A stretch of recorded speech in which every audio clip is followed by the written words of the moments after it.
आपने कहा पकौड़ा तल लो, फिर आपने कहा पान की दुकान लगा लो, पान की दुकान लगा लो। अगली योजना लेके आएगी कि इस देश के नौजवानों को मुफ्त में 5 करोड़ कटोरा बांटा जाएगा।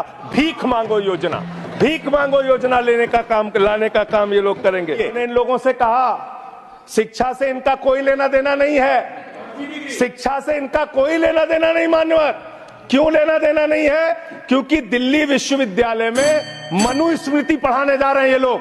मनुस्मृति पढ़ाएंगे कि दलितों के, पिछड़ों के, जिनको आप शूद्र कहते हैं, आप शूद्र कहते हैं, अगर वो श्लोक सुन लेंगे तो उनके कान में पारा आप कैसे डालेंगे, ये पढ़ाई आप कराने जा रहे थे। अरे अभी हमको जेल में भेजा है, कल तुमको जेल में आना है, तुम सबको जेल में आना है। अभी 240 पे पहुंचे हो, कल 24 पे पहुंचोगे, इसके बाद 2 पे भी आओगे। आप कहते हैं आप दुनिया की 5वीं बड़ी अर्थव्यवस्था है, 5वीं बड़ी अर्थव्यवस्था है। अरे ये तो सच्चाई बताइए कि ये 5वीं बड़ी अर्थव्यवस्था किसके लिए है? आपने चंद पूंजीपतियों का 16 लाख करोड़ रुपए माफ किया, ये इस देश की सच्चाई है। आपने 16 लाख करोड़ रुपए पूंजीपतियों का माफ किया।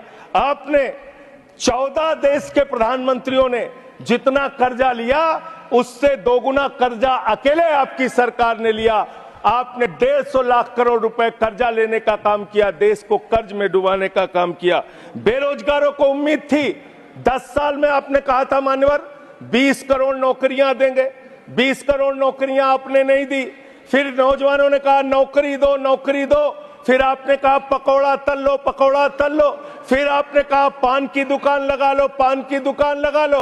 फिर आपने कहा 4 साल की नौकरी कर लो सेना में, 4 साल की नौकरी। मैं मान्यवर आपके माध्यम से भारत के प्रधानमंत्री से बड़ी विनम्रता पूर्वक पूछना चाहता हूं, देश के प्रधानमंत्री को 73 साल की उम्र में तीसरी बार प्रधानमंत्री बनना है, लेकिन किसान का बेटा नौजवान सेना में 4 साल की नौकरी करेगा, ये भेदभाव क्यों है? मैं पूछना चाहता हूं। आज अब मुझे लगता है एक ही योजना बाकी रह गई है मान्यवर, वो योजना है कि हमारी भारत की सरकार, आदरणीय नरेंद्र मोदी जी की सरकार अगली योजना लेके आएगी कि इस देश के नौजवानों को मुफ्त में 5 करोड़ कटोरा बांटा जाएगा।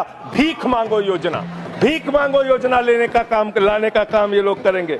मान्यवर, इस देश में आपने अर्थव्यवस्था को लेकर कहा 5वीं बड़ी अर्थव्यवस्था है।